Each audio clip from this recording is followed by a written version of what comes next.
다음 버튼을 이런 식으로 출력을 해줄 수가 있는 겁니다. 이전 버튼은 오버 효과가 안 나타나죠. 자, 이렇게 해서 처음 4개의 메뉴 리스트들을 우리가 볼 수 있는 이런 자리로 이동을 시켜줌으로써 초기 값을 설정을 해주고 있습니다. 자, 이렇게 초기 값을 설정해 주셨다면 이제부터 이 이전 버튼과 다음 버튼을 클릭했을 때 어떤 함수 값이 실행되는지 그 부분에 대해서 한번 지정을 해주셔야 됩니다. 에디트 플러스로 돌아와서 그 다음에 이렇게 붙여 넣어주도록 하겠습니다. 넥스트라는 요소에 클릭 이벤트를 바인딩했을 때 이런 내용이 실행될 수 있도록 만들어주고 있고요. 자, 우선 이 내용을 클릭을 했을 때 넥스트 버튼과 이전 버튼 그 2개의 버튼에 대해서 사용 불가능하도록 만들어주고 있습니다. 왜 사용 불가능하게 만들어주느냐? 우리가 이렇게 이동을 하는 도중에 중복해서 계속 이 버튼을 클릭하는 것을 막기 위해서 이렇게 버튼에 사용을 불가하게 만들어주는 거고요. 이렇게 불가하게 만들어주시고 이 위에 if문을 보시면 아시겠지만 여기서 CSS3 셀렉터가 사용이 되었네요. 특정 태그 내부에서 지정한 해당 번호의 태그 그 부분을 셀렉터로서 선택할 수 있는 태그였는데요. 몇 번 태그를 선택하느냐 보시면 아시겠지만 first는 아까 위에서 1이라는 상수였습니다. 그래서 1 더하기 4를 하게 되면 바로 이 부분에서 5를 불러오고 있죠. 그러므로 5번째 div에 대해서 존재하느냐 안 하느냐 그 부분에 대한 조건식이 되겠습니다. 즉 5번째 div가 존재하지 않는다면 return false 값을 반환을 해서 이 next 버튼에 대한 클릭 이벤트가 더 이상 실행이 되지 않도록 이렇게 막아주는 역할을 하게 되는 겁니다. 무슨 말인가 하면 현재 이 next 버튼 누르면 RGO 5번이 출력이 되어야 되고 이렇게 내용이 한 칸씩 밀리게 되겠죠. 그런데 마지막에 RGO 10번이 들어가 있을 때에는 더 이상 이 5번째 자리에 아무 내용도 존재하지 않게 됩니다. 자, 그때는 이러한 클릭 이벤트가 실행이 되지 않도록 만들어주고 있는 부분이 되겠죠. 자, 이렇게 해서 이 next 버튼을 클릭했을 때 이러한 값이 실행될 수 있도록 만들어주고 있습니다. 자, 한번 확인해 볼까요? 세로 고침하신 다음 이렇게 다음 버튼을 클릭을 했을 때 아까 활성화되어 있었던 이 다음 버튼이 비활성화된 거 확인하실 수 있고요. 자, 왼쪽 버튼 역시 마찬가지겠죠? 자, 우선 이렇게 기본적으로 버튼에 대한 활성과 비활성화에 대해서 만들어졌고요. 그리고 이런 클릭 이벤트를 감지했을 때 실행될 여러 가지 함수 값을 바로 이렇게 move right라는 함수로 해서 정의를 해주겠습니다. 자, 이렇게 만들어 주셔야 되겠죠. 함수를 만들어 주신 다음에 가장 먼저 함수 내부에서 사용될 이런 변수를 하나 만들어 주도록 하겠습니다. 자, hidden left라고 만들어 줬어요. 간단하게 말씀드리자면 이 오른쪽 버튼을 클릭했을 때 가장 먼저 이 1번 요소가 왼쪽으로 슬라이딩 되고 그리고 이 3개의 요소가 한 칸씩 옆으로 당겨지게 되고 마지막으로 이 오른쪽에서 이 부분의 내용이 다시 이 자리로 출력이 될 수 있도록 그렇게 꾸며줘야 할 부분입니다. 그래서 그 중에서 가장 먼저 이 부분을 숨겨주는 일부터 해주셔야겠죠. 이 부분은 왼쪽으로 슬라이딩 된다고 아까 말씀을 드렸어요. 그래서 hidden left라고 지정을 해둔 상태고요. hidden left라는 변수에서 메뉴의 왼쪽 오프셋 값에서 150만큼 더한 값을 저장을 해주고 있습니다. 자, 당연히 이 왼쪽 오프셋 값과 거기다가 이 div 요소의 넓이인 140 이상의 값을 더해주게 되면 이 요소는 완전히 왼쪽으로 숨어버리게 되겠죠. 그렇기 때문에 이 내용을 왼쪽으로 완전히 숨기기 위해서 이렇게 값을 지정해 준 거고요. 그리고 하나의 변수를 더 이런 식으로 카운트의 약자를 쓴 이 cnt라는 변수를 만들어주고 있습니다. 자, 이렇게 변수를 만든 다음 그 아래에다가 이런 식을 하나 붙여주도록 하겠습니다. 자, 우리가 아까 이 부분에서 가장 왼쪽에 대한 요소가 얼마만큼 이동이 되어야 하는지 정해졌었죠? 그 부분에 대한 내용을 여기서 실행해주고 있는 겁니다. 자, 총 10개의 div 중에서 가장 첫 번째에 있는 div에 대해서 애니메이트 함수를 적용시켜주고 있어요. 그리고 그 left 값으로 우리가 상단에서 지정해준 바로 이 부분을 불러오고 있습니다. 자, 그리고 다시 숨겨줄 때에는 opacity 값을 0으로 만들어주고 있고요. 자, 확인을 해보도록 하겠습니다. 이런 형태에서 넥스트 버튼을 한번 누르게 되면 이 첫 번째 RGO 1번 상자에 대해서 왼쪽으로 슬라이드 되면서 완전히 사라졌죠. 자, 이렇게 만들어준 부분이 바로 이런 식이 되겠고요. 그리고 여기서 지정해준 이 애니메이트 함수의 콜백 함수를 사용을 해주고 있죠. 자, 아까도 말씀드렸다시피 우리가 이 요소가 없어지면 이 빈자리로 이 3개의 요소를 당겨주고 이 오른쪽에 새로운 요소를 하나 이 오른쪽 빈자리에 다시 채워 넣는다고 말씀을 드렸어요. 그 부분에 대한 일괄적인 내용이 들어가야 되겠습니다. 가장 먼저 이 내부에서 사용될 this라는 변수를 하나 만들어주도록 하겠습니다. 그리고 이 아래에다가 이러한 좀 긴 내용의 식을 붙여 넣어주도록 할게요. 자, 여기서는 슬라이스라는 셀렉터를 사용해주고 있습니다. 이 슬라이스 같은 경우에는요, 어떠한 요소의 특정 부분을 잘라낼 수 있는 그런 기능을 가졌습니다. 자, 여기서는 첫 번째 인자와 두 번째 인자가 사용될 수 있는데요. 그 인자로는 각각의 인덱스 번호를 기준으로 적용을 시켜주실 수가 있습니다. 처음 인덱스 같은 경우에는 잘라낼 요소의 시작 위치, 그리고 두 번째 인덱스의 경우에는 잘라낼 마지막 위치를 의미합니다. 즉 여기서는 인덱스 번호 1번인 요소를 시작으로 인덱스 번호 4번인 요소까지 div를 잘라주고 있죠. 즉 인덱스 번호 1번부터 4번까지라 함은 우리가 아까 여기서 보고 있던 RGO 2번, 3번, 4번에 대한 내용이 되겠네요. 자, 이렇게 해서 이 RGO 2번, 3번, 4번에 대한 div를 셀렉터로서 불러오고 있고요. 그 부분에 대해서 이러한 함수 값을 각각 실행시켜주게 됩니다. 그 내부에서 해당 div를 엘리먼트의 약자를 따서 변수로 지정해주고 있고요. 자, 그 각각의 div에다가 애니메이트 함수를 적용시켜주고 있죠. 그리고 아까와 같은 식으로 해서 레프트 속성을 이렇게 위에서 지정해준 포지션의 값으로 각각 설정을 해줌으로써 이 세 개의 div에 대해서 이렇게 전체적으로 왼쪽으로 슬라이드 될 수 있도록 만들어준 부분이 되겠습니다. 한번 확인해 보도록 할까요? 새로 고침 하신 다음에 이 다음 버튼 누르면 요소가 먼저 사라지고 그 다음 이 세 개의 요소에 대해서 왼쪽으로 슬라이드 된 거 확인을 해보실 수가 있죠. 자, 이렇게 슬라이드까지 만들어 주셨다면 이제 여기서 대기하고 있는 RGO 5번에 대한 div를 이 부분에 이제 삽입을 시켜줘야 되겠습니다.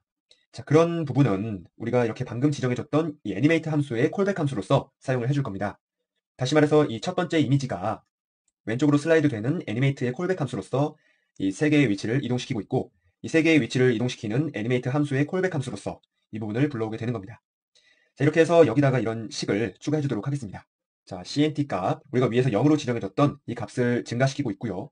그리고 이 값이 만약에 3이라는 숫자가 됐을 때 이런 내용을 실행시키도록 만들어주고 있습니다. 자, 이 CNT라는 값이 3이 됐을 때 첫 번째 있는 요소의 인덱스 값에 더하기 4를 한 값, 그 위치에 있는 div를 이렇게 셀렉터로 불러오고 있고요. 현재 보시면 1 더하기 4가 되겠죠.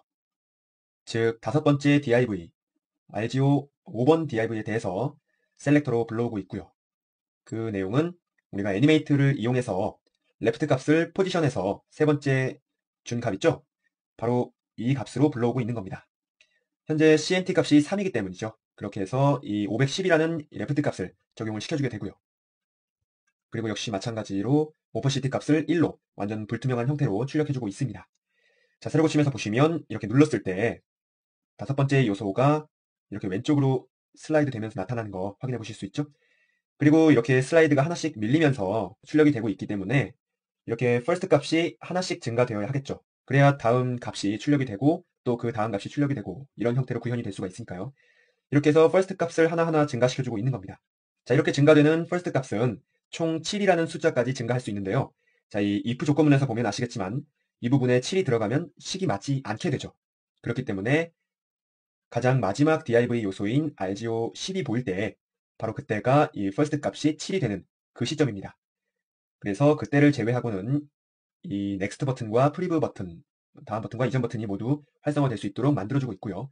그리고 가장 마지막 div인 RGO 10이 왔을 때에는 이 해당 내비가 비활성화될 수 있도록 그렇게 만들어준 부분이 이 마지막 조건문에서 실행시켜준 값이 되겠습니다. 현재 보시는 것처럼 이렇게 비활성화된 거 확인을 해보실 수 있죠? 이렇게 해서 다음 버튼에 대한 내용을 모두 꾸며줘 봤습니다. 좀 어렵지만 하나씩 차근차근 하다 보시면 이해가 되실 겁니다. 자, 이렇게 다음 버튼에 대해서 꾸며줘 봤으니까 이제 이전 버튼에 대해서도 꾸며줘야 되겠죠? 자, 이전 버튼에 대해서는 이 다음 버튼과 좀 비슷하게 꾸며진다고 보시면 돼요. 이렇게 이전 버튼을 클릭했을 때 가장 첫 번째 값이라면 이 클릭 이벤트가 활성화되지 않도록 return false 값을 주고 있고요. 이것도 마찬가지로 버튼 눌렀을 때 이전 버튼과 다음 버튼 모두 비활성화되게, 그리고 여기서는 move left라는 함수를 또 정의를 해주고 있습니다. 자, 이 move left라는 함수에 대해서는 한꺼번에 붙여 넣어주도록 하겠습니다. 거의 비슷한 내용인데요. move left라는 함수가 정의되어 있고요. 여기서는 위와는 달리 hidden right라는 변수가 저장되어 있습니다. 아까 다음 버튼으로는 이런 식으로 이렇게 왼쪽으로 슬라이드 되는 것처럼 이동을 했는데 이전 버튼에 대해서는 오른쪽으로 슬라이드 되게 이런 식으로 만들어줘야 되기 때문에 이 마지막 요소를 이 화면 밖으로 숨겨줘야 되겠죠. 그래서 만들어준 값이 이 전체 브라우저 넓이에서 메뉴의 옵셋 거리, 이 왼쪽 거리만큼을 뺀 내용을 지정을 해주고 있고요. 그 내용 역시 바로 이 부분에서 지정을 해줌으로써 이런 이전 버튼을 클릭했을 때 마지막 요소가 완전히 화면 밖으로 사라질 수 있도록 만들어줄 수 있는 부분이 되겠죠. 자, 이렇게 해줌으로써 이 이전 버튼을 클릭했을 때에는 이처럼 오른쪽 요소가 오른쪽으로 숨겨질 수 있도록 만들어주고 있고요. 그 다음으로 그 애니메이션의 콜백 함수를 통해서 다시 이 아래에서 해당 나머지 3개의 요소에 대해서 오른쪽으로 이동시켜주고 있죠. 자, 여기서도 마찬가지로 이렇게 슬라이스라는 메소드가 사용돼서 이렇게 남겨진 3개 부분에 대한 div를 셀렉터로 지정을 해줄 수 있게 되고요.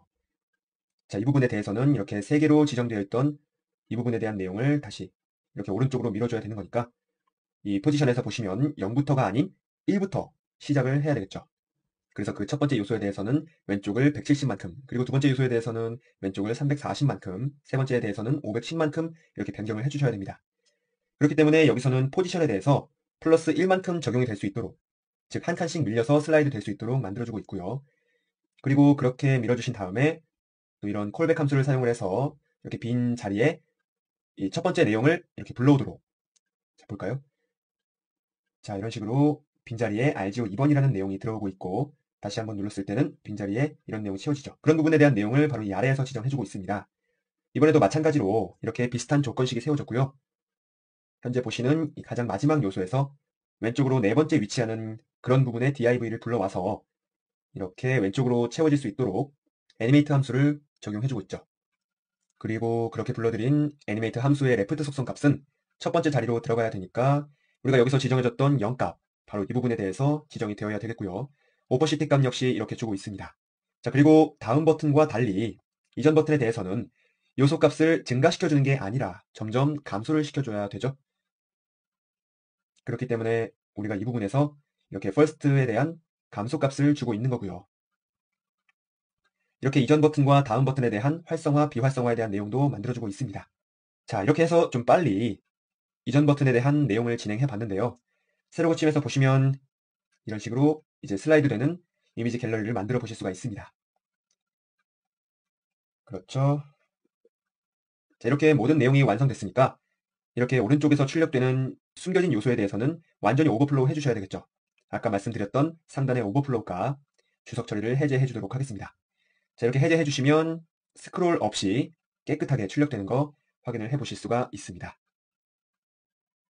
jQuery 강의를 시작하겠습니다. 자, 이번에 실습하실 파일은 jQuery 08번 파일이고요. 이번 시간에 만들어 볼 실습 내용은 jQuery 슬라이딩 폼이라는 그런 내용을 만들어 볼 겁니다. 자, 한번 확인해 볼까요? 자, 현재 보시는 페이지대로 이렇게 jQuery 슬라이딩 폼이라는 문구가 출력된 페이지가 하나 있습니다. 자, 그 아래로 이렇게 스텝 1이라고 출력되는 폼이 존재하죠. 그리고 그 각각의 폼 내부의 인풋 요소에는 이렇게 정보를 입력할 수 있도록 만들어주고 있습니다. 자, 그리고 중요한 건 그 아래 이쪽에 보시면 이렇게 메뉴 내비게이션이 5개가 존재합니다. 총 5개의 메뉴가 이렇게 존재하는데 이런 식으로 각 메뉴를 클릭하면 이렇게 폼이 슬라이드가 되고 있죠. 이렇게 폼이 슬라이드 되면서 각각의 새로운 단계로 이동이 돼요. 자, 이런 식으로 기본적인 애니메이션이 구현되어 있다고 보시면 되겠고요. 이 설명 문구에서 보시는 것과 같이 모든 항목이 초록색으로 표시되어야 완료 버튼이 정상적으로 작동된다고 나와 있고 붉은색으로 표시된 항목에 대해서는 다시 작성 바랍니다 라고 나와 있죠. 자, 그 부분이 어떤 내용이냐면 바로 여기 이 부분에 이 삼각형 띠 부분 있죠. 자, 이 부분을 말하는 겁니다. 현재 보시는 것과 같이 이렇게 각각의 인풋 요소에 대해서 유효성 검사를 거쳐서 이렇게 빈 박스 값을 남겨두셨다면 이러한 형식으로 출력이 되는 거죠. 만약에 이 부분에다가 이렇게 대충 내용을 적고 다시 이렇게 다음 단계로 갔을 때 보시면 초록색으로 출력이 되죠. 자, 이런 식으로 유효성 검사와 함께 슬라이드 이벤트가 구현되는 이러한 슬라이딩 폼을 구현을 해볼 겁니다. 자, 그리고 이렇게 유효성 검사를 통과하지 못한 이 각각의 빨간 띠들이 존재하게 되면 이 완료 버튼이 제대로 작동되지 않고 이렇게 자바스크립트 알림으로 해서 빈 항목이 존재합니다 라고 행동을 막아주는 것까지 자, 이렇게 해서 만들어 보도록 할 겁니다. 상당히 복잡한 과정을 거치게 되겠지만 하나하나 차근차근 진행하다 보면 어려울 거 없습니다. 자, 다시 이렇게 에디트 플러스로 돌아오셔서 가장 먼저 요소를 꾸며줄 수 있는 HTML 요소부터 붙여 넣어주도록 하겠습니다. 바디 내부에 길게 붙여 넣어줬어요. 굉장히 긴 내용이 지금 출력이 되고 있는데요. 우선 이렇게 all이라는 div로 해서 전체적으로 이렇게 랩핑을 해주고 있고 그리고 아까 보셨던 이 제목글 요소는 h1으로 지정을 해주고 있죠. 그리고 그 아래에 폼이라는 div를 만들어서 여기 아래에 출력되는 이 모든 폼 내용들을 묶어주고 있고요. 그리고 그 내부로 이렇게 스텝스라는 div와 쭉 아래로 내려가 보시면 내비게이션이라는 div 두 개를 그 자식 요소로서 가지고 있습니다. 자, 스텝스 요소는 이렇게 보시면 이 폼 부분의 내용, 그 부분의 내용이 되겠고요. 보셨던 내비게이션 같은 경우에는 이 아래에 해당 메뉴바 그 부분이 되겠죠. 이렇게 스텝스로 꾸며준 폼 부분의 내용에서는 또 하나의 폼 요소로서 이렇게 크게 묶어주고 있습니다. 그리고 그 내부에 하나하나의 폼들에 대한 요소를 필드셋으로 묶어주고 있죠. 이렇게 해서 총 5개의 필드셋, 스텝 5까지 만들어주고 있습니다. 그리고 이러한 5개의 필드셋 같은 경우에는 폼 엘리먼트라는 약자를 따서 폼 아이디를 정해주고 있고요. 액션은 따로 지정을 해두지 않았습니다. 자, 이렇게 해서 각각의 필드셋에 만들어진 이 구성 요소 같은 경우에는 인풋 요소, 그리고 이렇게 라벨과 엮어서 만들어준 요소라든지 이 아래 보시면 셀렉트 요소, 뭐 이런 내용으로 구성이 되어 있습니다. 자, 이거 같은 경우에는 그냥 한 번씩 훑어보시면 어떤 내용으로 이루어졌는지 쉽게 감이 오실 겁니다. 자, 이렇게 각각 지정된 내용이 되겠고요. 그 아래로 내려가 보시면 이 내비게이션 부분, 아까 말씀드렸다시피 이 안에 메뉴 부분이죠. 그 내비게이션 부분의 경우에는 이 UL 요소로 해서 스텝 1, 스텝 2, 3, 4, 5 이렇게 해서 총 5개의 메뉴 리스트를 만들어주고 있습니다. 그리고 페이지를 로딩했을 때 가장 초기 값은 이렇게 첫 번째 페이지로 두고 시작을 할 거기 때문에 이렇게 첫 번째 목록에 대해서 selected라는 클래스를 적용을 해주고 있는 거고요. 자, 이렇게 해서 기본적인 사항들을 저장을 해 주셨다면 새로 고침하셨을 때 이런 식으로 꾸며지지 않은 그 본연의 모습 그대로 출력이 되게 될 겁니다. 이렇게 꾸며진 내용을 가지고 우리가 이제 좀 디자인적인 면에 손을 봐줘야 되겠죠? 다시 돌아오셔서 상단 스타일 시트 내부로 돌아갑니다. 그래서 이렇게 기본적인 내용들을 지정을 해주도록 합니다. 모든 요소에 대해서는 우선 마진 0, 패딩 0으로 초기 값을 설정을 해주도록 하고요. 바디 부분에 대한 백그라운드라든가 기본 폰트를 지정을 해주고 있습니다. 자, 새로 고침 해주면 이런 식으로 지정이 되는 거 확인을 해보실 수 있습니다. 자, 이렇게 기본적으로 지정을 해주신 다음에 이 올이라는 div 전체적인 내용에 대해서 이렇게 일괄적으로 지정을 해주도록 하겠습니다. 자, 이 부분 중앙정렬하는 내용인 거 다 아시겠고요. 텍스트도 중앙정렬, 그리고 모든 내용에 대한 넓이는 600만큼 지정을 해주겠습니다. 자, 새로 고침 보시면 모든 내용이 600픽셀만큼 적용이 되었고요. 가운데 중앙정렬 또한 딱 맞춰서 되고 있죠. 자, 다음으로 이 H1 요소, 여기에 바로 H1 요소가 있죠. 그 부분에 대해서도 이렇게 한꺼번에 지정을 해주도록 할게요. 컬러 값과 그리고 폰트 크기, 그리고 텍스트에 대한 그림자, 이런 부분을 지정을 해줬고요. 새로 고침해서 보시면 이런 식으로 크게 달라지진 않았지만 크기가 커지고 이런 형태로 변한 거 확인을 해보실 수가 있습니다. 이렇게 H1까지 지정을 해주셨다면 그 아래 폼이라는 div가 존재하네요. 자, 우선 이 폼이라는 div에 대해서도 마찬가지로 넓이를 600만큼 사용하도록 만들어주고 있고요. 그리고 이렇게 백그라운드 색상과 이런 식으로 보더 값을 입력을 해주도록 하겠습니다. 자, 새로 고침해서 보시면 이 전체적인 폼 요소에 대해서 이렇게 백그라운드 색상과 내용들이 적용이 된 거 확인을 해보실 수가 있을 거예요. 자, 거기다가 우리가 이렇게 두 가지 값을 더 추가해 주도록 하겠습니다. 박스 섀도우로 그림자를 만들어주고 있고요. 그리고 내 부분의 모서리에 대해서 둥글기 값을 주고 있어요. 자, 새로 고침해서 보시면 이런 식으로 그림자와 함께 둥글기가 만들어졌죠. 자, 그리고 마지막으로 하나 더 이렇게 오버플로우 히든 값을 줌으로써 600픽셀 이상의 출력되는 내용들은 모두 숨겨주는 형태로 해서 만들어주도록 하겠습니다. 자, 그리고 다음으로 이 폼 내부에 스텝스라는 div가 존재하네요. 이 스텝스 같은 경우에는 이 아래 내비게이션 이 부분이죠. 이 내비게이션을 제외한 이 폼 필드에 대한 부분이라고 아까 말씀드렸습니다. 자, 그 부분에 대해서도 역시 이렇게 지정을 해주겠습니다. 마찬가지로 넓이 값은 600픽셀만큼, 그리고 오버플로우, 넘어가는 값들에 대해선 숨겨주도록 지정을 해주고 있고요.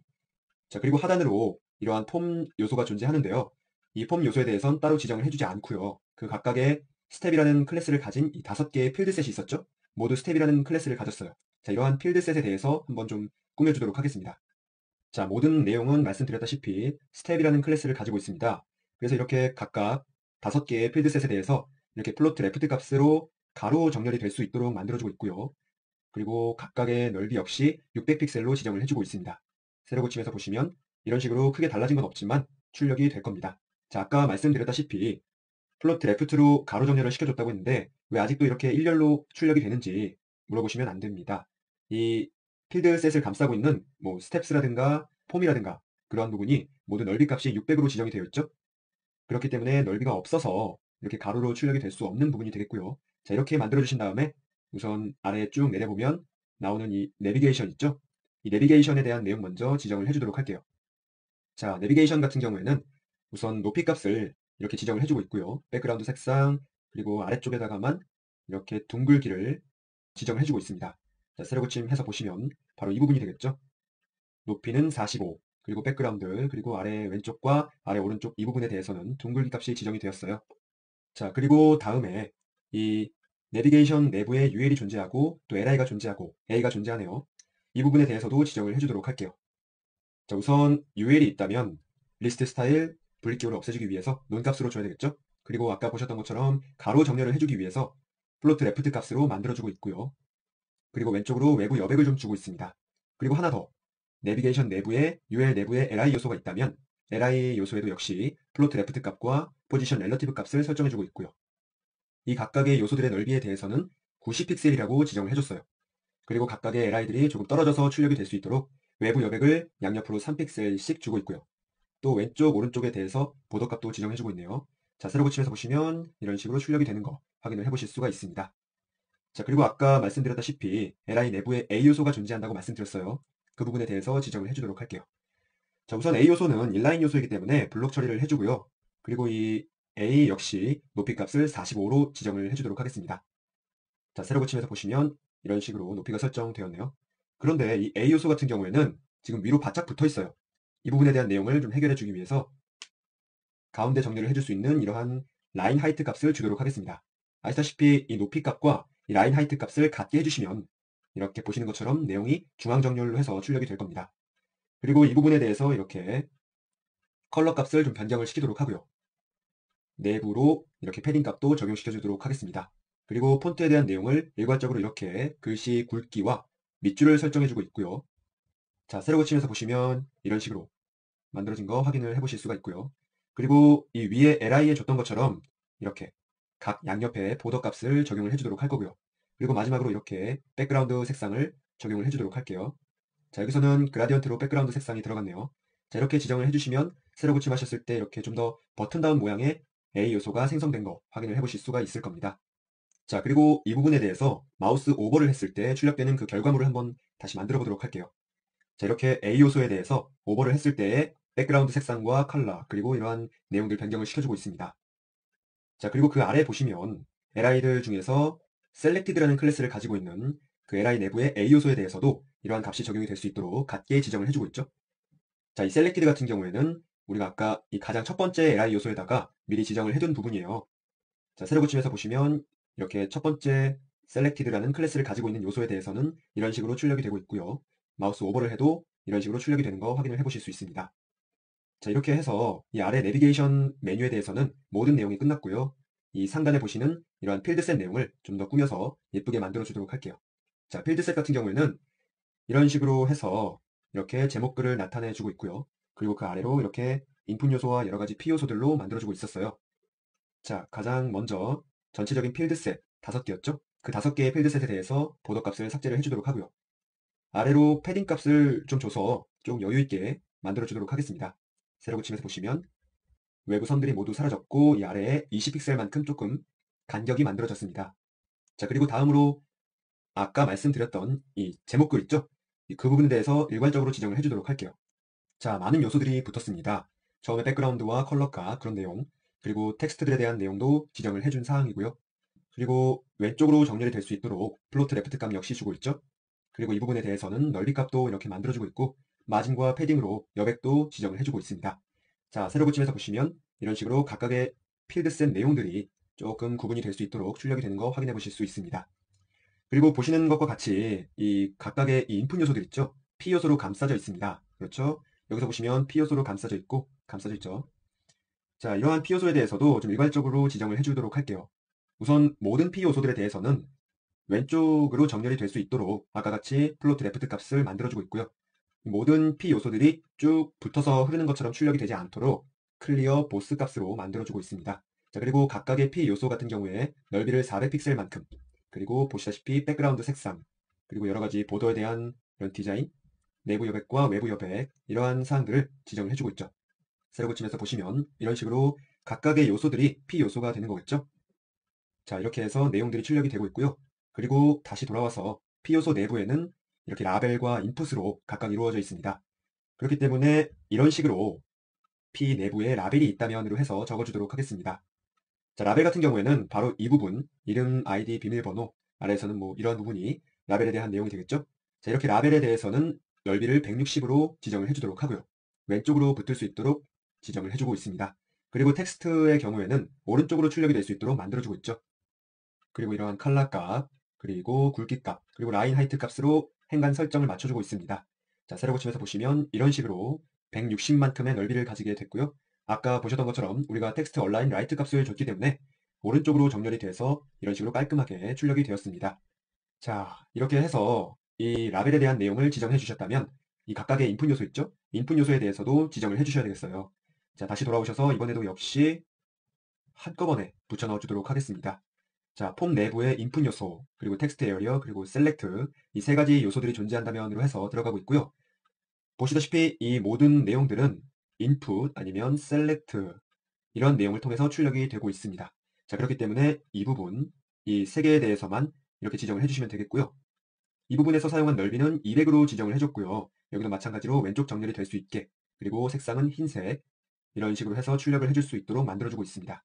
자, 세로 고침에서 보시면 이런 식으로 아까와는 달리 좀 깔끔하게 출력이 되고 있죠. 자, 그리고 하나의 값을 더 추가해 주도록 하겠습니다. 자, 인풋에 포커스가 되었을 때, 즉 인풋을 이렇게 클릭을 해서 이 부분에 포커스가 되었을 때를 말하죠. 자, 포커스가 되었을 때에는 이렇게 박스 섀도우와 백그라운드 컬러를 설정해 주도록 할게요. 세로 고침에서 이렇게 클릭을 해주게 되면 백그라운드 컬러가 노란색으로 출력이 되고 이렇게 섀도우 값으로 해서 외부 선이 생긴 거 확인을 하실 수가 있습니다. 자, 이렇게 해서 대부분의 내용이 지정이 되었고요. 이 마지막 완료 버튼에 대해서 좀 디자인적인 내용을 꾸며주도록 할게요. 자, 돌아오셔서 이 디자인, 이 가장 마지막 완료 버튼에 대해서는요. 이렇게 서브밋이라는 P클래스로 지정이 되어 있고 내부에 버튼이 생성되어 있죠. 그리고 그 아이디는 complete 버튼이라고 제가 지정을 해놨어요. 타입은 역시 서브밋이 되겠고요. 이 부분에 대해서는 이렇게 지정을 해주도록 하겠습니다. 현재는 이렇게 P 요소에 대해서 우리가 이러한 박스를 지정해줬기 때문에 여기에서도 이런 식으로 박스가 출력이 돼요. 우선 이 박스를 없애주기 위해서 백그라운드 색상도 없애줬고 보더도 없애줬고 박스 섀도우도 없애줬어요. 자, 이러한 형태로 만들어주신 다음 세로 고침해 보시면 이런 식으로 박스가 깔끔하게 사라진 거 확인하실 수 있죠. 그리고 다음으로 이 서브밋 클래스 다음에 버튼이 존재하네요. 버튼에 대해서 지정을 해보도록 하겠습니다. 자, 이렇게 긴 내용을 일괄적으로 지정을 해줬어요. 뭐 어려운 내용은 없고 뭐 전부 디자인적인 내용이기 때문에 따로 설명은 하지 않아도 될 것 같습니다. 자, 세로 고침해서 보시면 이렇게 출력되던 완료 버튼이 이렇게 색깔이 들어간 예쁜 모양으로 출력이 되는 거 확인을 해보실 수가 있고요. 그리고 마지막으로 그 버튼에 대해서 마우스 오버 효과를 구현해 줄 수 있는 CSS 속성도 적용해 주었습니다. 백그라운드 색상과 컬러 값 이러한 내용으로 지정해 줬죠. 자, 세로 고침하신 다음에 마우스 오버를 하면 아까와는 달리 내용이 변하는 거 확인하실 수 있습니다. 자, 이런 식으로 해서 전체적인 슬라이딩 폼 요소의 디자인이 적용되었습니다. 아직까지는 본격적으로 꾸며준 내용이 아니기 때문에 좀 어색한 감이 있지만 이제 이 부분에서부터 차근차근 만들어주면 아까 보셨던 것처럼 멋진 슬라이딩 폼 꾸며보실 수가 있습니다. 자, jQuery 내용을 꾸며주기에 앞서 이 하단에 출력되는 이 내비게이션에 대해서는 우리가 디스플레이 논값으로 먼저 숨겨주고 시작을 하도록 할게요. 바로 여기다가 이렇게 스타일을 적용을 해서 디스플레이 논값을 적용을 해주도록 하겠습니다. 자, 세로 고침에서 보시면 아래 감쪽같이 내비게이션이 사라진 거 확인을 해보실 수가 있겠죠? 이런 기본 형태를 바탕으로 jQuery 코드를 구현을 해보도록 하겠습니다. 자, 에디트 플러스로 돌아와서 가장 먼저 기본적으로 사용될 변수에 대해서 지정을 해주도록 할게요. 처음에는 allFieldSet이라는 변수를 지정을 해줬고 그 다음에는 current라는 변수를 지정을 해줬습니다. 자, 여기서 사용된 allFieldSet이라는 변수 같은 경우엔 보시면 아시겠지만 필드셋에 대한 총 개수를 저장하는 그런 변수예요. 폼 엘리먼트 내부에 자식 요소의 개수를 반환을 하고 있죠. 보시다시피 이 폼 엘리먼트 내부의 자식 요소, 필드셋 요소가 되겠어요. 총 5개의 필드셋 요소를 그 개수를 반환을 해서 그 내용에다가 저장을 해주고 있는 겁니다. 자, 그리고 이 current 같은 경우에는 우선 제가 1로 지정을 해두었고요. current는 필드셋의 현재 위치, 뭐 만약에 네 번째 필드셋이다 하면 current 값이 4가 되고 두 번째 필드셋에 이동할 때는 current 값이 2가 되는 그런 형태로 만들어주기 위한 그런 기본적인 변수입니다. 자, 현재 초기 값은 보시는 것처럼 이렇게 스텝 1번에 대해서 출력이 되고 있으니까 현재 값을 1이라고 지정을 먼저 해둔 사항이 되겠고요. 자, 이렇게 전체적인 기본 변수를 설정해 주셨다면 그 다음에 이렇게 steps with라는 값은 0으로 그리고 그냥 with라는 값은 새로운 배열을 만드는 형식으로 해서 만들어 주도록 하겠습니다. 자, 이렇게 기본적으로 꾸며준 다음에 이렇게 붙여 넣어 주도록 할게요. 자, 스텝 내부의 각각의 필드셋, 이 5개의 필드셋에 대해서 이렇게 이치문을 적용을 시켜주고 있고요. 그 내부에서 this라는 변수를 만들어주고 있죠. 자, 이렇게 해서 가장 첫 번째 필드 값 with 1이 될 때에는 steps with의 0값을 받아서 가장 먼저 이 부분에서는 with 값 1은 0이 됩니다. 자, 이렇게 해서 이 0값이 아래로 내려오고요. 0값에 대해서 현재 필드셋의 넓이 값을 더한 값을 바로 이 steps with에다가 저장을 하는 거예요. 자, 이 플러스 그리고 equal 같은 기호는요. 대입 연산자로서 이 a 값에 이 a와 b를 더한 값을 대입하는 그런 식이 되겠습니다. 지금 여기서 넓이 값인 600픽셀을 더하게 되니까 이 스텝스 위드의 값은 600이 되겠네요. 자, 이렇게 해서 첫 번째 필드셋에 대한 이치문이 돌았습니다. 자, 그 다음에는 두 번째 필드셋에 대한 내용이 들어와야겠죠. 두 번째 필드셋에 대한 with 2라는 그런 배열이 들어오게 되면 아까 여기서 저장됐던 600 값이 바로 여기에 오게 됩니다. 그리고 이 600 값을 다시 아래로 불러와서 그 해당 필드셋 2번의 넓이인 600 값을 다시 더해서 그 부분에다가 스텝 with에다가 다시 저장을 해주고 있죠. 그러면 with가 두 번째 배열이 될 때에는 이 steps with 값은 600 더하기 600 해서 1200이 되는 거고요. 만약에 이 부분에 3이 들어오면 또 600을 더해서 1800이 되겠고, 이 부분에 4가 들어오면 또 600을 더해서 1800 더하기 600 해서 2400이 되겠고요. 그리고 또 이 부분에 다섯 번째, 마지막 필드셋이죠. 다섯 번째 필드셋이 들어오게 되면 이 스텝스 위드에서 2400을 불러오고 이 아래의 식에서 다시 600을 더한 값인 3000인 이 스텝스 위드 값이 되겠죠. 즉 최종적으로 만들어지는 이 스텝스 위드 값은요 3000이라는 값이 되는 겁니다. 헷갈리니까 이렇게 지정을 해주고 있고요. 그리고 이 스텝스 위드로 만들어진 이 3000이라는 값은 이 해당 아래로 오셔서 이 스텝스의 넓이 값으로 사용을 해주고 있죠. 이 스텝스라는 셀렉터의 경우에는 보시다시피 바로 이 부분, 이 폼 전체를 묶고 있는 div가 되겠어요. 자, 그 부분에 대한 넓이를 이렇게 3000으로 만들어주고 있습니다. 자, 그리고 이 각각의 위드 값에다가 1, 2, 3, 4, 5번 각각의 필드셋이 들어갔던 이 넓이 값은 이 배열에 저장이 되는 거고요. 다시 말해서 이 부분을 통해서 필드셋 각각의 넓이를 구하게 되고요. 그리고 모든 필드셋이 합쳐졌을 때 그 합계를 저장하게 되는 겁니다. 자, 이렇게 해서 어쨌든 3000이라는 값이 스텝스 위드라는 값에 저장이 되고 그 3000이라는 값을 이 스텝스의 넓이로 지정을 하게 되는 거죠. 자, 세로 붙이면서 보시면 이렇게 아까는 부모 요소의 넓이가 600밖에 안 돼서 플로 드래프트가 제대로 적용이 되지 않았던 이 내용들이 부모 요소의 넓이가 3000만큼 넓어짐으로써 이런 식으로 이렇게 일렬로 쭉 해서 출력이 되는 거 확인하실 수가 있죠. 물론 우리가 이 부분에 대해서 아까 오버플로우 히든 값, 이 600픽셀 넘어가는 것들에 대해서는 숨겨졌었죠. 그 부분의 내용이 있기 때문에 우리 눈으로 볼 수는 없지만 이 각각의 필드셋들이 이렇게 일렬로 쭉 늘어져 있다고 즉 필름 같다고 보시면 되겠죠. 그런 형태로 늘어져 있는 거 만들어 보실 수가 있습니다. 자, 이렇게 해줌으로써 각각의 넓이를 계산을 해주고 이 스텝스 요소의 넓이를 변화시켜 줌으로써 요소를 가로 정렬로 쭉 필름처럼 나열해 줄 수 있는 형태로 만들어주고 있고요. 그 다음으로는 이런 식을 붙여 넣어주도록 하겠습니다. 자, 전체 필드셋을 감싸고 있는 이 폼 엘리먼트 요소의 가장 첫 번째 자식 요소, 즉 이 부분의 내용이 되겠어요. 이 폼 엘리먼트의 가장 첫 번째 자식 요소인 이 내용이 되겠죠. 이 내용에 대한 부분을 우선 셀렉터로 가져왔고요. 그 다음에 이 find라는 메소드를 사용해서 또 셀렉터를 좁혀주고 있죠. 가장 첫 번째 인풋에 대해서 셀렉터로 지정을 해주고 있습니다. 그 가장 첫 번째 필드셋의 첫 번째 인풋 요소에 대해서 이렇게 포커스를 해주고 있죠. 자, 이렇게 되면 처음에 이렇게 그냥 일반적으로 출력이 됐었는데 세로 붙임에서 보시면 이런 식으로 첫 번째 필드셋 요소의 첫 번째 인풋 요소 이름이라는 항목에 대해서 이렇게 포커스가 맞춰진 거 확인해 보실 수가 있을 거예요. 자, 이렇게 해서 기본적인 내용을 꾸며줬고요.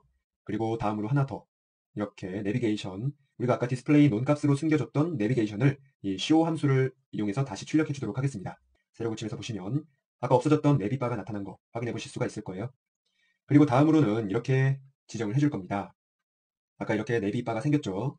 그리고 보시다시피 이렇게 내비바를 클릭했을 때 해당 내비게이션에 걸맞는 그 해당 필드셋으로 이 폼 양식이 슬라이드를 시켜주기 위해서 이 내비 부분에다가 클릭 이벤트를 설정해 주는 거예요. 그리고 아시다시피 A 요소 같은 경우에는 링크로 이동하는 그런 성격을 가졌잖아요. 그런 내용들을 막아주기 위해서 이렇게 프리벤트 디폴트 값을 사용해서 기본 이벤트 값을 삭제시켜 주도록 만들어주고 있습니다. 자, 이렇게 기본적인 클릭 이벤트를 바인딩 해주셨다면 다음으로 클릭 이벤트 내부에서 사용될 변수 두 가지를 만들어 주도록 하겠습니다. 우선 this라는 변수를 만들어줬고요. 그리고 priv라는 변수를 하나 만들어서 그 변수에는 아까 지정해줬던 current 값 있죠? 그 값을 불러올 수 있도록 만들어주고 있습니다. 자, 그리고 하나 더 이렇게 current라는 변수 값을 변화시켜서 클릭하는 해당 링크의 위치를 저장을 해주고 있어요. 즉, 이 부분에 대해서 해석을 해보자면 A 요소를 클릭해요. 그 A 요소를 클릭하면 해당 부모 요소인 li 요소를 셀렉터로 불러오고요. 그 li 요소의 인덱스 번호를 찾아와서 거기에다가 플러스 1을 해줍니다. 자, 이 플러스 1은 왜 해주느냐? 당연히 인덱스 번호의 경우에는 1, 2, 3, 4로 시작되는 게 아니라 0, 1, 2, 3으로 시작되죠. 그렇기 때문에 혼동을 피하기 위해서 플러스 1을 해줌으로 클릭된 A 요소의 위치를 저장을 해주는 겁니다. 이렇게 됨으로써 우리가 만약에 여기서 보시는 스텝 4번을 클릭한다면 이 4라는 숫자를 여기 해당 커런트에 저장을 하게 되는 거죠. 자, 이렇게 변수를 지정해 주신 다음에 그 아래에다가 이런 값을 추가해 주도록 하겠습니다. 자, 이 selected라는 클래스가 사용되었어요. 보시다시피 이 스텝 1번에 대해서 selected라는 클래스를 미리 적용을 해두고 시작했죠. 자, 그것과 같은 내용이에요. 해당 클릭된 요소에 대해서는 이러한 select라는 클래스가 추가될 수 있도록 만들어주는 부분이 되겠고요. 자, 이 부분만 추가해주면 클릭되는 모든 내용이 이렇게 흰색 배경으로 변하게 되겠죠. 그렇기 때문에 그 이전 클릭된 요소에 대해서는 이 selected라는 클래스를 제거해주기 위해서 이러한 값을 먼저 실행시켜주고 있는 겁니다. 자, 여기서 사용된 이 closest라는 메소드는 가장 가까운 부모 요소를 선택해주는 겁니다. 즉 클릭된 A 요소에 가장 가까운 UL 부모 요소를 찾아오는 거죠. 이렇게 해서 UL 요소의 모든 LI 요소를 찾아와서 remove 클래스 값으로 해서 이러한 클래스 값을 삭제를 시켜주는 거죠. 자, 한번 확인해 볼게요. 새로 고침한 다음에 이렇게 스텝 4번을 클릭하게 되면 기존에 있던 이 selected 값이 없어지고 이 부분에 대해서 selected 클래스가 적용됐죠. 다른 메뉴 바를 클릭해도 이런 형태로 구현되는 거 보실 수 있을 겁니다. 자, 그리고 이렇게 내용들을 클릭하면 이 해당 내비게이션 바에 맞는 해당 필드셋으로 폼 양식이 슬라이드 되어야 되겠죠? 자, 그 내용을 우리가 애니메이트 함수를 이용해서 꾸며주도록 할 겁니다. 자, 그런 애니메이트 함수의 경우에는 이 아래 내비게이션을 클릭했을 때 발생하는 함수들이기 때문에 우리가 지정해줬던 이 A에 대한 클릭 이벤트, 이 내부에다가 그대로 만들어 주셔야 됩니다. 그래서 이 아래에다가 이런 식을 하나 더 추가해 주도록 할게요. 이 스텝스라는 요소에 대해서 애니메이트를 적용을 해주고 있죠. 자, 아까 우리가 이 부분에서 스텝스라는 내용의 넓이를 3000만 틈으로 넓혀줬어요. 그래서 이 스텝스라는 내용은 현재 이렇게 일렬로 쭉 출력이 되고 있다고 말씀드렸습니다. 그래서 이 해당 숨겨진 필드셋을 출력해주기 위해서는 이 앞쪽의 내용들을 모두 왼쪽으로 밀어줘야지 해당 뒤쪽의 내용들이 출력이 될 수가 있겠죠. 그렇기 때문에 애니메이트 함수를 이용해서 마진 레프트 값을 주고 있어요.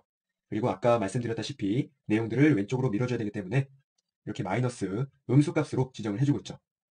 자, 그런데 얼마만큼의 값을 마진 레프트로 주느냐 보시면 현재 클릭한 요소의 마이너스 1을 한 요소의 넓이 값만큼 마진 레프트 값을 주고 있네요. 넓이 값 같은 경우에는 우리가 상단 이 부분에서 배열로서 각각의 넓이 값을 저장을 해두고 있었어요. 그 부분에 대한 내용을 가져오는 겁니다. 우리가 만약에 이 두 번째 필드 값을 가져오려고 해요. 두 번째 필드 값은 바로 이 오른쪽에 숨겨져 있겠죠? 그런데 이 두 번째에 있는 넓이 값을 가져오려면 마진 레프트 값을 이만큼을 적용을 시켜주셔야 해당 오른쪽에 숨겨있던 스텝 2번의 값을 정상적으로 출력해 줄 수 있겠죠. 즉 다시 말해서 2번의 값을 출력해 주려면 2번의 바로 전, 이 스텝 1번에 대한 넓이를 마진 레프트 값을 주셔야 하는 겁니다. 자, 이 다른 번호도 마찬가지예요. 이 스텝 4번에 대해서 출력이 되게 하려면 이 스텝 3번까지의 넓이를 모두 숨겨주셔야 되는 거겠죠. 그래야 이 해당 스텝 4번의 내용이 현재 보시는 이 페이지에 출력이 될 수 있으니까. 그렇기 때문에 이 부분에서 마이너스 1을 해주는 겁니다. 자, 이렇게 해서 앵커 요소를 클릭할 때 클릭된 그 앵커 요소에 따라서 해당하는 필드셋 내용을 이렇게 애니메이트 함수를 이용해서 출력해 줄 수 있도록 만들어준 부분이 되겠습니다. 한번 확인해 볼까요? 자, 새로 고침하신 다음에 스텝 4번을 클릭하면 스텝 4번에 대한 내용이 이렇게 슬라이드 돼서 나오고 있죠? 자, 다른 거 클릭해도 마찬가지로 이렇게 출력이 되고 있습니다. 자, 이렇게 해서 슬라이드 되는 부분까지 만들어줬는데요. 아직 뭔가 조금 부족한 것 같습니다. 유효성 검사를 안 하고 있죠? 그 부분에 대한 내용은 이 애니메이트 함수가 끝나면 실행될 수 있도록 이 애니메이트 함수의 세 번째 인자인 콜백 함수로 지정을 해주겠습니다. 자, 이렇게 세 번째 인자에다가 이런 식으로 콜백 함수를 붙여 넣어주도록 할게요. 자, 우선 어떤 콜백 함수를 붙여 넣어줬느냐. 이런 애니메이션이 모두 끝나면 폼 엘리먼트라는 요소를 셀렉터로 가져옵니다. 그리고 이렇게 children이라는 메소드를 통해서 범위를 좁혀주고 있죠. 해당 클릭한 커런트 값으로 해서 이 CSS3 셀렉터를 사용해주고 있죠. 이렇게 해서 해당 슬라이드된 필드셋 값, 그 값을 셀렉터로 불러오고 있는 거고요. 다음으로 또 find라는 메소드를 사용해서 범위를 좁혀주고 있어요. 그 불러온 해당 필드셋 내부에서 가장 첫 번째 인풋이 되겠죠. 그 인풋에다가 이렇게 포커스를 해주고 있습니다. 자, 이 부분에 대한 내용과 비슷하네요. 자, 확인을 해보시면 새로 고침하신 다음에 스텝 2를 클릭했을 때 클릭된 해당 필드셋 가장 첫 번째 인풋 요소에 대해서 이렇게 포커스 되도록 만들어주는 기능을 하는 겁니다. 이렇게 1번으로 다시 돌아가면 첫 번째 이름이라는 인풋 요소에 이렇게 포커스가 되어 있고 두 번째로 가면 이렇게 이메일이라는 요소에 포커스가 되어 있고 이런 형식으로 말이죠. 자, 그런 내용을 만들어주는 게 바로 이 부분의 내용인 거죠. 자, 우선 이렇게 해서 기본적으로 첫 번째 인풋 요소에 대해서 포커스 ON이 될 수 있도록 그런 식을 만들어주는 부분이 되겠고요. 그 아래에다가 이런 하나의 식을 더 붙여 넣어주도록 하겠습니다. 자, if s문을 사용했어요.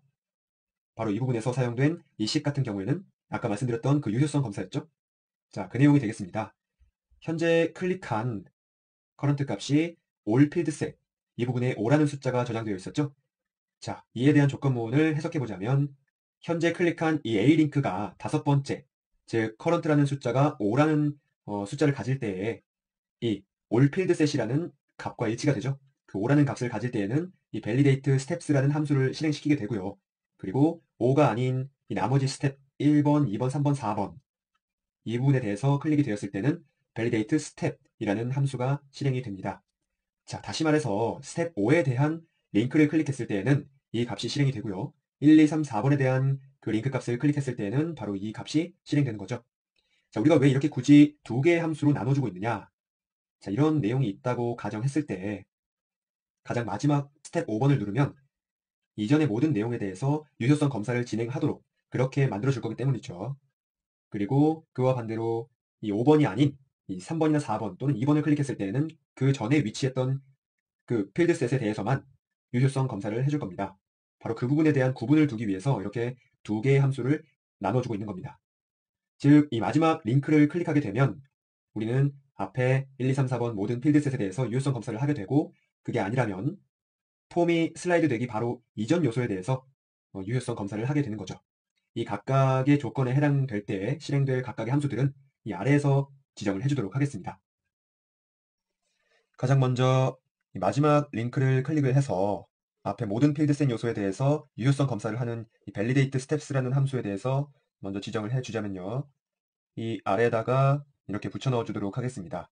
우선 이 내부에서 사용될 form errors라는 변수에 저장을 해주고 있고요.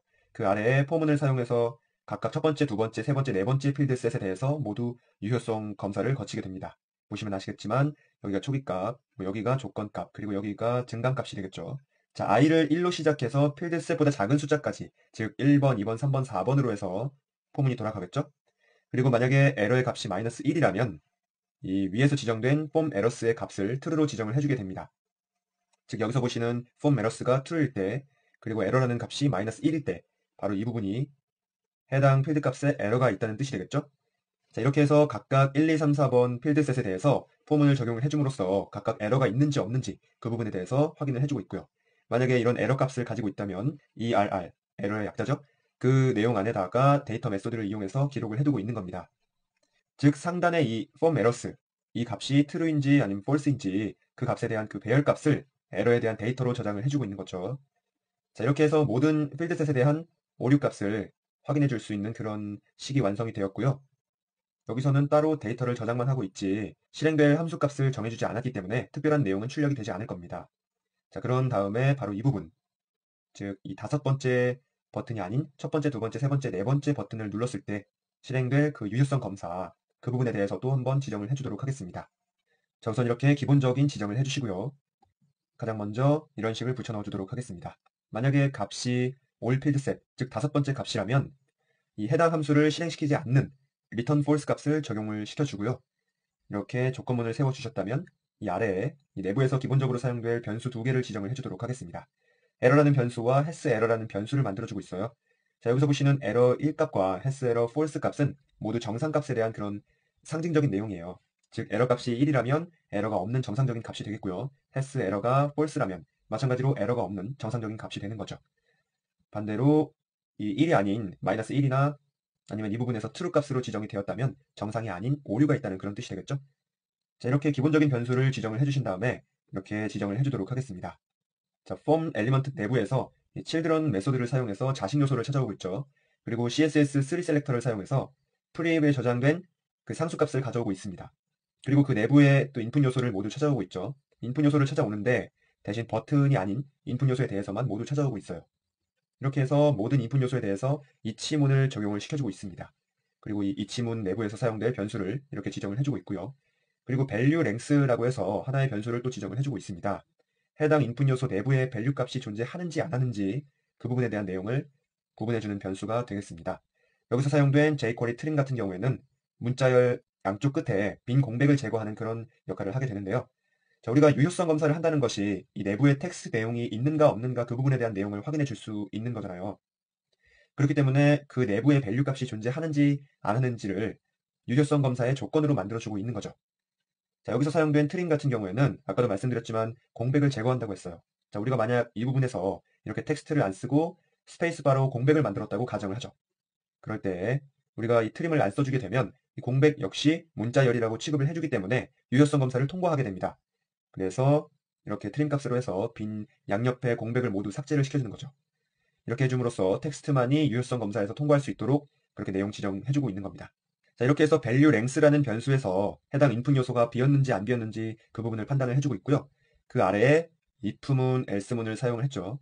그래서 여기 value length에 저장된 값이 아무것도 없다. 즉 빈 문자열이다. 그럴 경우에는 에러가 있다고 판단을 하기 때문에 has 에러의 값을 true로 변경을 시켜주는 겁니다. 그리고 다음으로는 CSS 메소드를 사용해서 인풋 요소의 백그라운드 컬러 값을 변경을 해주고 있죠. 즉 if 조건문이 참일 이 식에 대해서는 해당 필드셋에 오류가 있을 때, 즉 에러가 있을 때를 실행시켜주는 함수가 되겠고요. 그 아래에 else 값 있죠? else 값 같은 경우에는 해당 필드셋에 에러가 없고 유효성 검사를 올바르게 통과했을 때 이렇게 컬러 값을 인풋에 대한 컬러 값을 흰색으로 아무 변화 없이 출력이 되도록 만들어주고 있는 거죠. 자, 확인을 해볼까요? 백그라운드 색상이 변했는지. 자, 새로 고침하신 다음에 이렇게 스텝 4번을 누르시게 되면 기존에 있던 필드 값에 다시 돌아가 보게 되면 이런 식으로 인풋 내부의 컬러가 조금 빨간색 비스무리하게 변한 거 확인해 보실 수가 있죠. 그리고 우리가 방금 돌아왔던 4번에 대해서도 이런 식으로 인풋 요소에 대한 내용이 변한 거 확인을 해 보실 수가 있습니다. 자, 우리가 현재 이동하는 이 요소에 대해서 배경 색상을 변경을 시켜주는 게 아니라 바로 이전에 있던 요소, 우리가 바로 여기서 prev라는 변수로 사용했던 이 요소가 되겠죠. 이 요소에 대한 값을 변경을 시켜주는 거기 때문에 현재 이동한 해당 필드 값에 대해서는 아무 변화가 없고 이전 요소에 대해서 이렇게 변화가 되는 거고요. 자, 이렇게 해서 이전 값에 대해서 백그라운드 색상을 변경시켜줬다면 다시 이런 값을 하나 더 붙여 넣어주도록 하겠습니다. 우선 링크라는 변수를 만들어주고 있어요. 그 링크라는 변수 같은 경우에는 슬라이드 되기 이전 요소, 그 이전 요소의 li를 그리고 마지막으로 a 요소를 셀렉터로 불러오고 있어요. 그 a 요소에 대해서 링크라고 지정을 해주고 있고요. 그리고 그 아래에서는 a 요소의 부모 요소, li 요소가 되겠죠. 그 요소에 대해서는 모든 에러와 체크드라는 클래스를 삭제시켜주고 있습니다. 이 에러와 체크드라는 클래스 같은 경우에는 아까 보셨던 것처럼 해당 버튼 왼쪽 위로 출력되는 그 내용들 있죠? 그 내용에 대한 클래스예요. 그래서 우선 이 내용을 삭제를 시켜주고 있고 그 아래로 이런 식을 하나 더 붙여 넣어줬습니다. has 에러 값이 true라면 이 has 에러가 true라는 건 즉 에러가 있다는 말이 되겠죠? 에러가 있다면 클래스 값을 이렇게 에러라고 지정을 해주고 에러가 없다면 클래스 값을 checked라고 지정을 해주고 있습니다. 자, 이렇게 해서 유효성 검사를 통과한 것에 대해서는 체크드, 그리고 유효성 검사를 통과하지 못한 것에 대해서는 에러라는 클래스가 적용이 되게 되어 있습니다. 자, 이런 클래스를 적용을 해주셨다면 그 각각의 클래스는 어떻게 CSS가 적용받는지에 대해서도 지정을 해주셔야 되겠죠. 그래서 위로 돌아오셔서 이렇게 내용을 붙여 넣어 주겠습니다. 자, 이렇게 체크드와 에러라는 클래스에 대해서 이런 식으로 지정이 되고 있죠. 자, 다시 아래로 내려와서 하나의 값을 더 추가해 주셔야지 정상적으로 출력이 될 겁니다. 그 아래에 이렇게 붙여 넣어 주도록 하겠습니다. 이 체크드와 에러라는 클래스가 적용된 이 스팬 요소를 만들어주고 있는 거죠.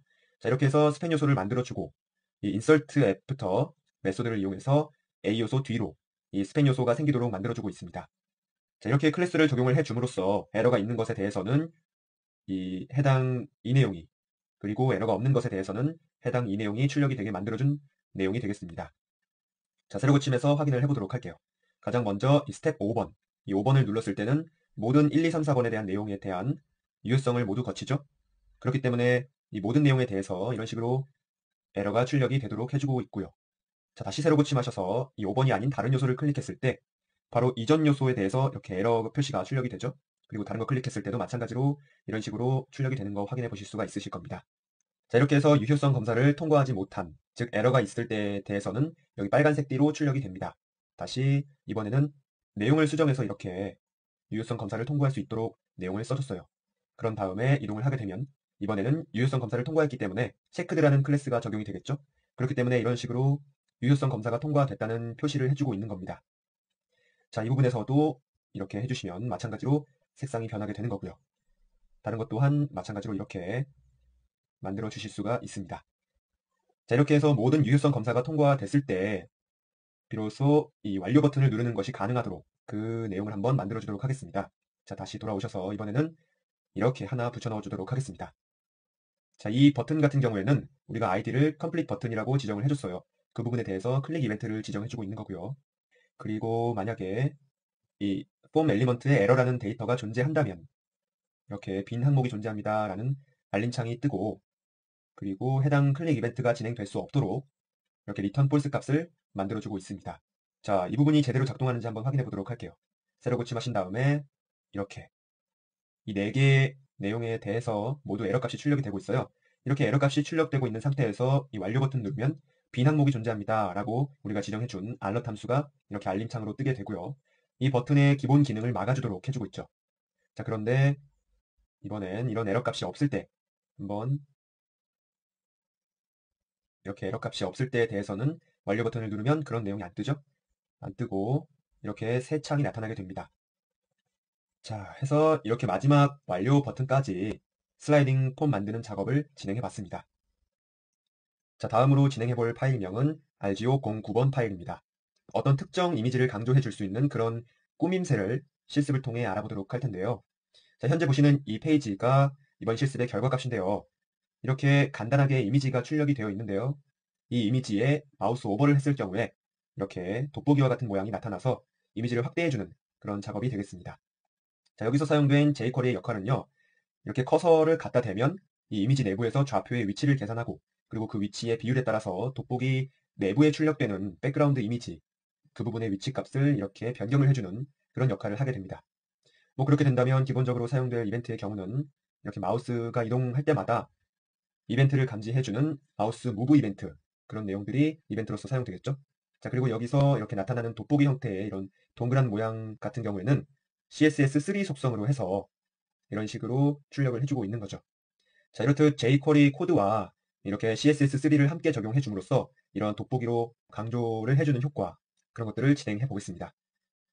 자, 우선 그런 내용을 만드는 데는 복잡한 구조가 필요하지 않습니다. 그냥 이렇게 붙여 넣어 주도록 할게요. 우선 클래스라는 div로 이렇게 전체를 감싸주고 있고요. 그 내부에 2개의 요소가 더 존재합니다. 자, 하나는 small이라는 클래스, 그리고 이미지 태그로 꾸며져 있고, 또 하나는 large라는 클래스, 그리고 div로 꾸며져 있네요. 그리고 이 small이라는 클래스로 꾸며진 이미지 태그 같은 경우에는 이렇게 src 속성을 이용해서 저희 RGO 홈페이지 내부에 있는 이러한 이미지를 링크를 해오고 있습니다. 그리고 해당 이미지 같은 경우에는 넓이 값을 200으로 지정을 해주고 있는 거죠. 그리고 여기 상단에서 보이시는 이 라지라는 div 같은 경우에는 우리가 해당 이미지에 마우스 오버를 했을 때 출력되는 그 돋보기와 돋보기 내부의 백그라운드 있죠? 그 부분의 내용을 출력해줄 그런 요소가 되겠습니다. 이렇게 간단히 3개의 요소로 구성을 해주고 있는데요. 이 부분을 페이지를 통해서 확인해 보시면 자, 이런 형태로 아주 기본적인 이미지 하나가 출력이 되는 모습을 보실 수가 있습니다. 자, 이런 내용을 가지고 하나하나 CSS를 적용을 해보고 jQuery 코드를 구현을 해보겠습니다. 자, 에디트 플러스로 다시 돌아오셔서 우선 이 스타일 시트 내부의 디자인적 요소를 조금 지정을 해줘야 되겠습니다. 자, 가장 먼저 기본적인 이 마진 0 패딩 값으로 초기 모든 값을 리셋 시켜주도록 하겠습니다. 그리고 여기 클래스라는 div 모든 요소를 감싸고 있는 랩핑 요소였죠? 그 요소에 대해서 이렇게 넓이를 200만큼 주도록 하겠습니다. 이 내부의 이미지 요소도 넓이가 200만큼이었죠? 그렇기 때문에 현재 보시는 이 이미지만큼, 이만큼이 딱 클래스라는 요소의 넓이 값이 되겠네요. 그런 클래스라는 요소의 넓이에 대해서 중앙 정렬을 시켜줄 수 있도록 이렇게 좌우 값을 오토로 나란히 주도록 하겠습니다. 자, 이렇게 지정을 해주시면 새로 고침해줬을 때 가운데로 출력될 수 있는 형태로 나타나게 될 거고요. 그리고 이 클래스 같은 경우에는 이렇게 포지션 렐러티브 값으로 해서 상대 값으로 만들어 주도록 하겠습니다. 자, 이렇게 해서 클래스에 대한 내용은 간단히 끝났고요. 이 내부에서 라지라는 div가 있는데 이 부분에 대해서도 좀 지정을 해주셔야겠습니다. 우선 이 라지라는 div에 대해서는 넓이와 높이 값을 이렇게 각각 175픽셀만큼 출력을 해주도록 할 거예요. 자, 아까도 말씀드렸다시피 라지라는 클래스의 경우에는 우리가 돋보기로 출력될 그 부분의 내용을 만들어준다고 했었죠? 그래서 이 부분에다가 하나의 값을 더 추가해주도록 하겠습니다. 자, 넓이를 이렇게 지정을 해주고 있고요. 그 내부에 이런 이미지가 출력이 될 수 있도록 백그라운드 속성을 지정을 해주고 있어요. 자, 세로 고침해서 한번 확인을 해보면 자, 이런 식으로 넓이와 높이가 175픽셀만큼인 백그라운드 이미지가 출력이 되는 거 확인을 해보실 수가 있죠? 자, 그리고 아까도 말씀드렸다시피 이 부분에 대한 내용은 우리가 돋보기 모양으로 만들어 줄 겁니다. 돋보기가 네모난 건 없죠? 그래서 다시 돌아오셔서 이런 값을 하나 더 추가해 주도록 하겠고요. 이렇게 각각의 모서리를 둥글게 만들어주고 세로 붙임에서 그 내용을 확인해 보면 이런 식으로 동그란 모양으로 내용이 변경된 거 확인을 해 보실 수 있습니다. 자, 그런데 이렇게 동그란 모양만 만들어주면 끝이 아니죠. 이 부분에 아까 보셨던 것처럼 이런 그 테두리도 만들어줘야겠죠. 그런데 그 테두리는 우리가 보더를 통해서 만들어주게 되면 그 보더의 넓이 값이 이 전체적인 레이아웃에 영향을 주게 됩니다. 그래서 이런 식으로 레이아웃에 영향을 주지 않는 이런 박스 섀도우 값으로 돋보기를 만들어 줄게요. 이렇게 박스 섀도우의 값을 총 3가지를 주고 있죠. 이렇게 3가지의 그림자를 만들어 줌으로써 해당 그림자 값이 돋보기처럼 보여지도록 만들어 주고 있습니다.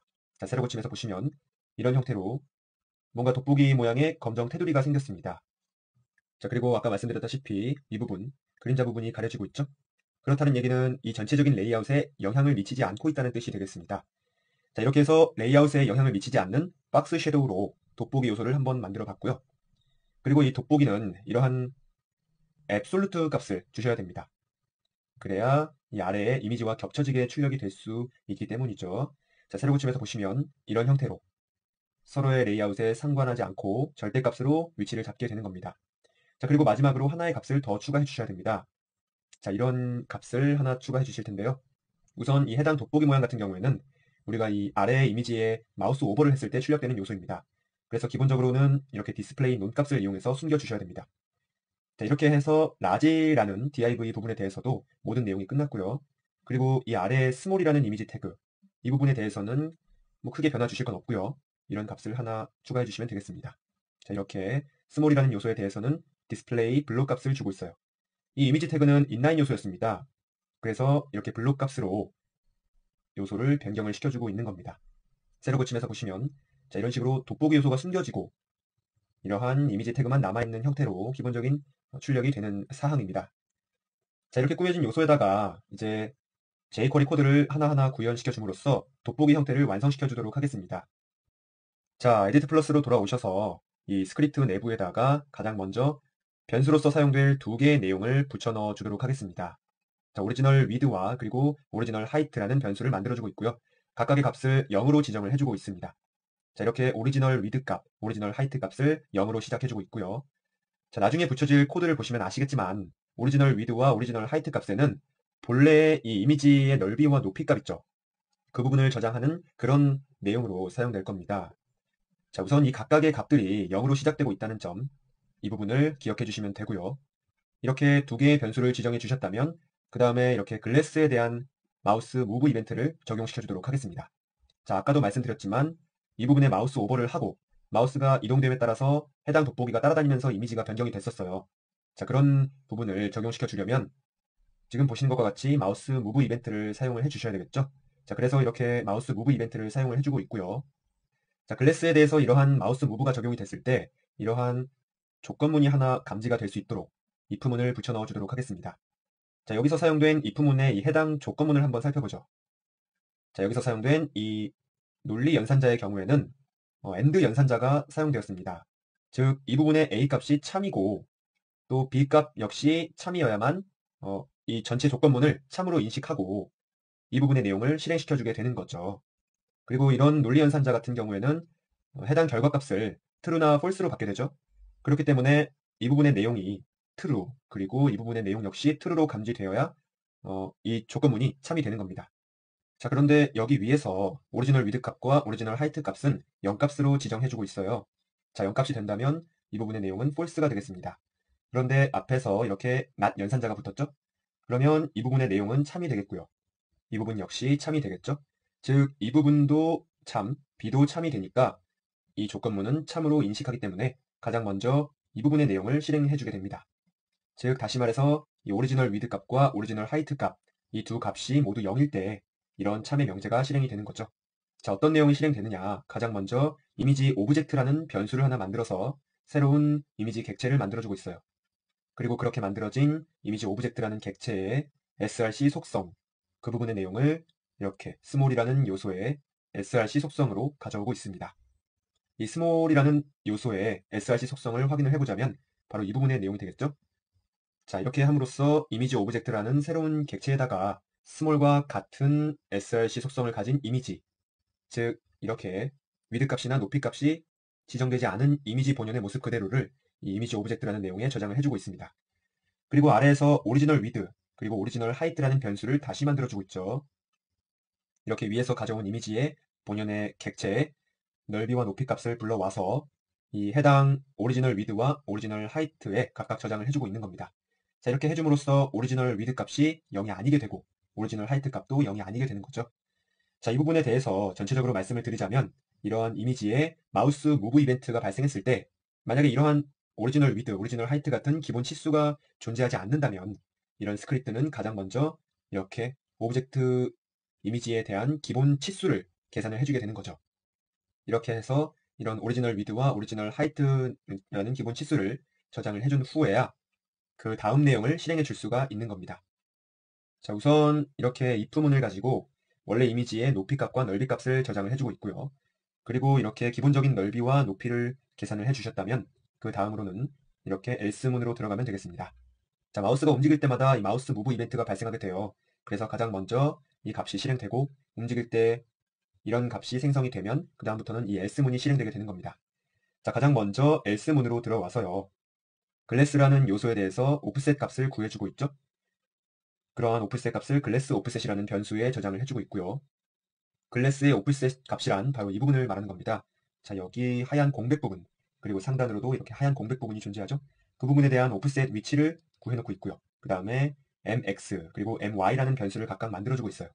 자, 이벤트 페이지 x, 이벤트 페이지 y는 도큐멘트 내부에서 이렇게 우리의 마우스가 움직이는 좌표 값을 가져올 수 있는 그런 함수였습니다. 즉, 우리가 지금 마우스를 이 부분에 갖다 대고 있다면 이 전체 이벤트 페이지 X에서 이만큼의 오프셋 값을 빼게 되는 그 값이 여기 보시는 이 MX에 저장이 되고 있는 거죠. 이벤트 페이지 X에서 클래스라는 요소의 오프셋, 왼쪽 오프셋만큼을 빼주고 있는 겁니다. 자, 이렇게 해줌으로써 스몰이라는 이미지 내부에서의 마우스 좌표 값을 이 MX와 MY라는 변수에다가 저장을 해주고 있는 겁니다. 다시 말해서 이렇게 마우스가 존재하고 있을 때 이 부분이 MX 값, 그리고 이 부분이 MY 값이 되겠네요. 자, 이렇게 해서 이미지 내부에서의 좌표 값을 각각 저장을 해주고